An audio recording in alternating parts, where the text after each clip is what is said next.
Damos la bienvenida a esta hora de la mañana al ministro del Ambiente, el ingeniero Ricardo Giesecke, que nos visita en estos estudios de Radio Nacional. Ministro, muy buenos días. Muy buenos días, muchas gracias. Quiero iniciar esta conversación, ministro, con usted acerca de esta publicación. Se habla de un derrame de petróleo en Loreto que puede ser grave, informan hoy algunos diarios. ¿Hay un desastre ambiental como lo publica hoy el diario La República, ministro? No tengo los pormenores. Sé que hubo un derrame.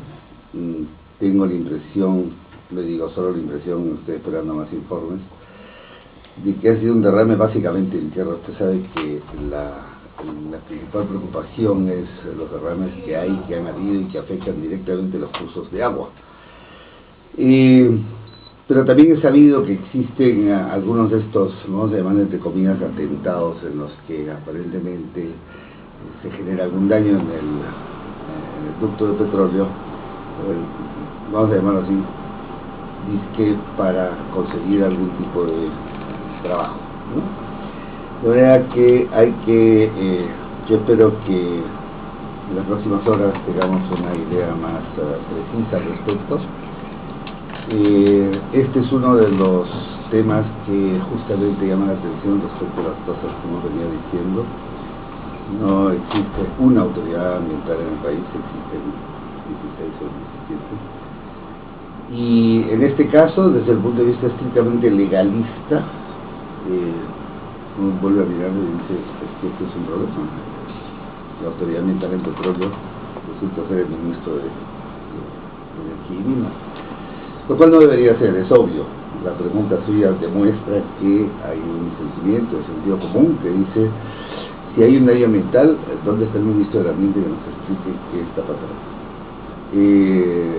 Yo no rehuyo a esa responsabilidad, vamos a llamar natural, que la gente me atribuye, y por lo tanto vamos a tener algunas respuestas en las próximas horas.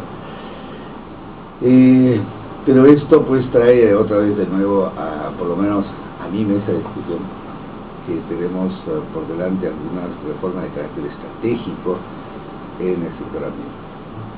Muy bien, hace unos 15 días más o menos se dio también una información de que algunas mineras que están a lo largo de la carretera central habrían descuidado el control ambiental y estarían contaminando las aguas del río Rímac. ¿Cuál es la información que tiene usted, ministro? Bueno, la información, más que por ser ministro, yo soy huancaíno, entonces he recorrido la carretera central miles de veces. Y no hay que ser un experto demasiado erudito para darse cuenta de todos los relaves que existen a los costados de la carretera, que obviamente tienen el destino final de sus efluentes o de sus percolados, el río Rímac. Habría que hacer un pequeño análisis muy chiquito y nada extraordinariamente técnico y profundo para darse cuenta que el CEDAPAL, una de las preocupaciones grandes es que la remoción de contaminantes de carácter biológico por descargas del uso ciudadano de las aguas no tratadas es un procedimiento razonablemente accesible a nuestra sociedad. Y la remoción de los metales pesados provenientes de los relaves es otra cuestión diferente. Digamos que técnicamente se puede hacer. El problema es que tiene unos costos extremadamente elevados y es una de las preocupaciones. ¿Será que CEDAPAL y nuestra capacidad económica, física, financiera, organizativa nos garantiza que se está removiendo todos los metales pesados como se debe y en todo momento? En fin, lo pongo en la mesa para decirle, efectivamente no son relaves nuevos, hay muchos que son muy viejos. La contaminación por relaveras en el río, o en el curso del río Rímac, viene desde los 3.500 más, casi 4.200 metros de altura. De manera que esto es una tarea pendiente, obviamente, y es parte de los pasivos ambientales mineros que tiene el país, y es parte de las razones de por qué la ciudadanía tiene, vamos a llamar así, muy poca credibilidad respecto de que se hace un desarrollo minero de carácter sostenible, que no contamina, pues si lo que vemos es que probablemente se dijo alguna cosa parecida hace tiempo y miren lo que tenemos. No es el río Rímac el único, la mayor parte de los cursos de agua de la cuenca occidental, donde algún tipo de desarrollo minero ha habido alguna debilidad, pasividad, mirar por alto o no estar bien informados, que eso puede generar problemas de contaminación que van directamente a generar algún tipo de problema en la salud. Estos insumos químicos son muy difíciles seguramente de procesar, y de repente el agua que estamos tomando no es tan potable. No puedo negar ninguna de sus supuestos, es de repente, o sea, es posible, es plausible. No digo que sea, pero tampoco puedo afirmar, y creo que nadie puede afirmar que en todo momento todo el agua siempre es absolutamente tratada en la calidad que uno necesita. Y por lo tanto, este no es para echarle y decir una culpa sobre los procedimientos estables. Hay un tema en el que estamos afectando de una manera muy, muy importante y muy peligrosa el agua, no solo de Lima, porque el agua del río Santa, el agua del río Ica, en fin, todos aquellos donde hay algún tipo de procesamiento, aprovechamiento, explotación minera no muy bien controlado, normalmente va a generar este tipo de problemas. Y con respecto al agua, ministro, ¿la Autoridad Nacional del Agua debe seguir dependiendo del Ministerio de Agricultura? A ver, no quiero establecer y abrir una gran polémica al respecto. Yo otra vez regreso a las fuentes del sentido común. El agua es uno de los componentes del capital natural de este país.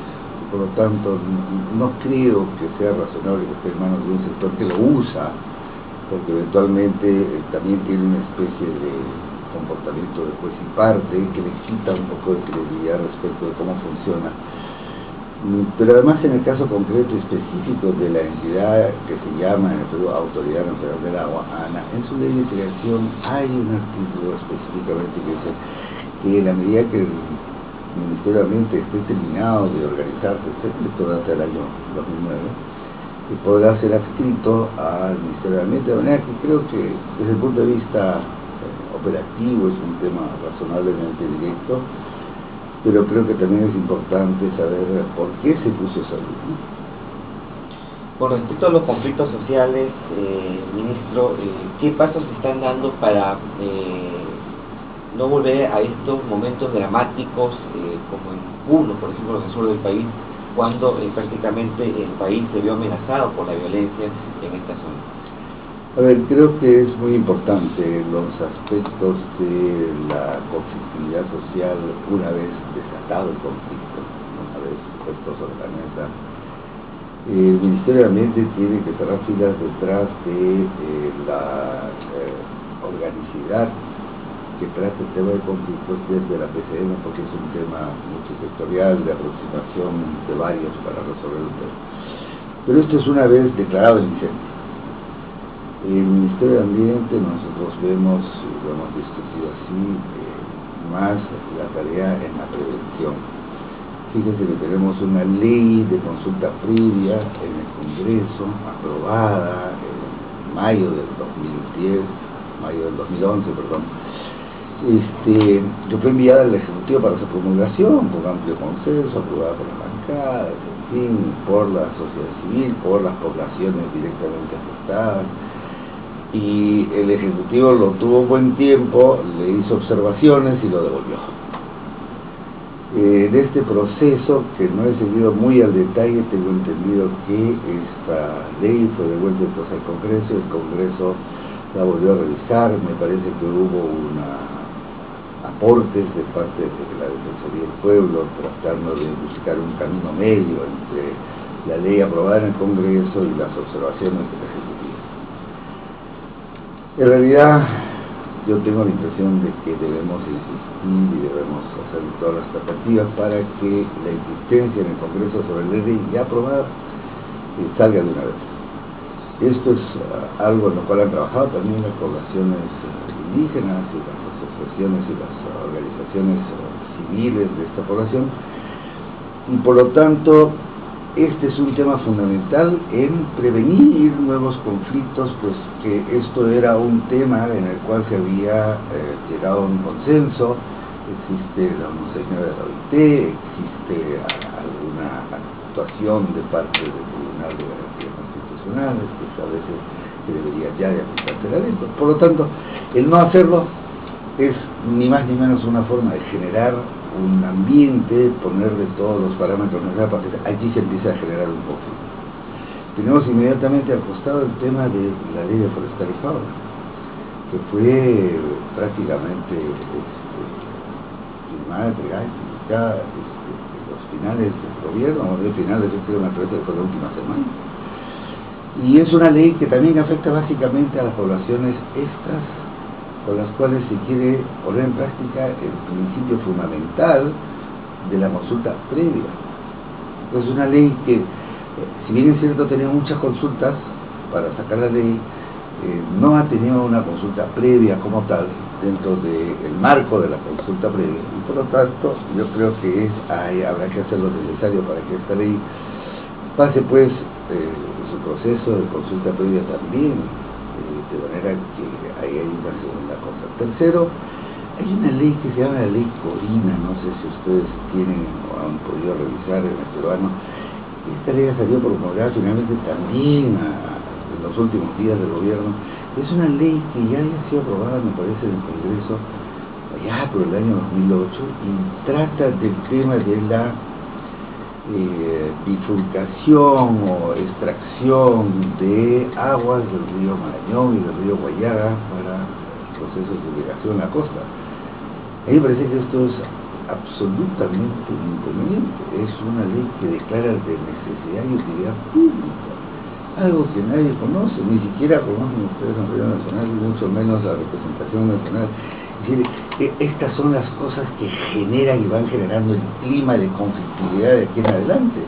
Entre otras cosas porque, otra vez, no es necesario ser demasiado eruditos para saber que los balances de todos los elementos que conforman los climas de la Amazonía son balances muy, muy precarios, son balances que la naturaleza ha tenido allí en funcionamiento durante siglos. Y no es posible que se nos ocurra sensatamente que podemos sacarle 5, 10, 15% de los volúmenes de agua que fluyen por estos ríos que conforman el Gran Amazonas y pensar que no va a pasar nada. Probablemente de aquí ¿puede afectar el medio ambiente? Probablemente de aquí para abajo se pueda generar una hecatombe, incluso a nivel de la biodiversidad, de la vida de las personas, etc. De manera que, y por otro lado, como digo, no tiene de estudios de ninguna clase. ¿Cómo puede lanzarse el gobierno peruano a decir que esto es de utilidad y de necesidad fundamental para el existencia del país? Simplemente esto no tiene ni pie ni cabeza. Así que hay que mirarlo con ojos de políticos amarro para saber cómo sale alguna cosa de esto. Lo que sí creo que tiene dos finalidades claras. Una es, bueno, tengamos allí algún tipo de desarrollo megaproyecto que nos permita hacer politiquería alrededor de ello. Y segundo, dejemos después una bombita encendida al próximo gobierno para ver qué hace con esta conflictividad a flor de piel.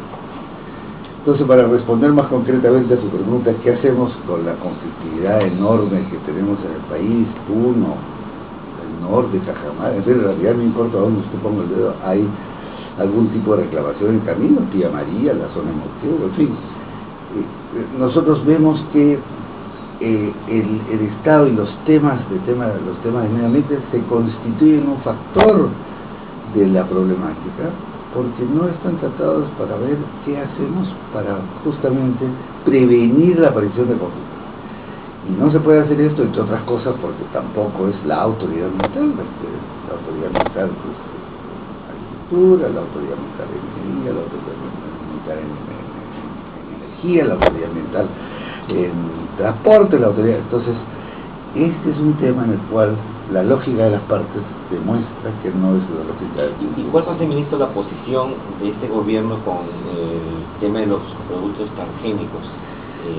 Bueno, lo hemos dicho, lo hemos repetido varias veces y vale la pena la pregunta, vale la pena seguir insistiendo. En el tema de los transgénicos, que son organismos vivos modificados, finalmente uno no termina de entender exactamente de qué se trata. Son organismos, y estamos hablando de semillas, de germoplasma, que han sido modificados genéticamente para saber qué podemos conseguir como un trigo de mayor y mejor calidad y que pueda tener una serie de resistencias a las sequías, en fin. Esto se hace con una finalidad básicamente económica, financiera, detrás del negocio de vender, por decir, trigo. Y si bien en algunas cosas podría eventualmente uno encontrar menos problemas de decir, bueno, un algodón transgénico que eventualmente nos permita tener mayor cantidad de producción, y ya cuando hablamos de temas que tienen que ver directamente con productos alimenticios, empezamos a buscar y nos vamos a encontrar un cúmulo de técnicos y científicos que le van a decir, ups, un momentito, no estamos totalmente seguros de que esto sea totalmente salvo. Y otro cúmulo de personas también al frente de ellos, que también son científicos y técnicos, le dicen, no, le garantizamos que no hay nada. Ante la duda, y especialmente sabiendo que puede afectar a la salud de las personas, yo creo que el Estado tiene que asumir una posición responsable, decir, un momentito. Y por eso, démonos un tiempo de moratoria, como le quieran llamar, de 5, 8, 10 años, 15, el tiempo necesario y suficiente para saber si esto termina desarrollándose en algunas cosas que efectivamente nos pongan a todos del lado de la seguridad absoluta. ¿Sí? No hay cómo asumir la responsabilidad por terceros. Hay duda, ¿no?, respecto a estos organismos, cómo pueden afectar estos productos al organismo. Definitivamente en la producción, en el tema de la biodiversidad y finalmente al consumo. ¿Qué puede o no suceder? De manera que yo creo que en este tema hay que ser claros y tajantes desde el punto de vista de los principios. Porque si entramos a la discusión económica, econométrica, microeconómica, de conviene o no conviene, estamos dejándonos de lado de convertir si esto es o no es realmente una necesidad del país. Finalmente la gente dice, sí, porque el tema de la seguridad alimentaria, la mayor parte de nuestro país la seguridad alimentaria pasa porque la gente también tenga que comprar alimentos, de manera que hay un tema de inclusión en el sistema productivo, en el sistema de ganancias, en el sistema de generar ingresos. Por lo tanto, no creo que nuestra discusión tenga que entrar inmediatamente a mirar el tema del detalle de si es o no es. Y además, ministro, ¿el país necesita en estos momentos de los transgénicos para asegurar su alimentación? No, mire, la verdad que no es así, ¿no?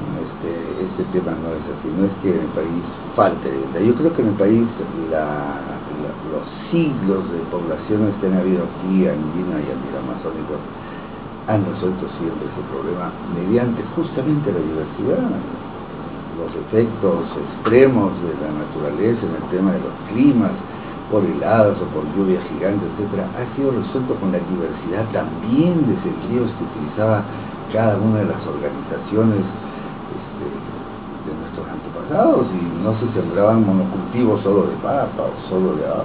Habían justamente este tema del minipunio en la sierra, que para algunas miradas de carácter productivo, masivo, el tema de hacer economías de escala es una terrible falla del sistema, porque con las producciones no se puede hacer nada. Sin embargo, esto ha significado la garantía de poder subsistir durante los últimos milenios, de manera que yo creo que tenemos que también recuperar los conocimientos ancestrales y entender el por qué se hacían estas cosas. El minifundio no es una invención, es una necesidad, es el producto de cientos de años y probablemente muchas generaciones de saber cómo se hace para sobrevivir.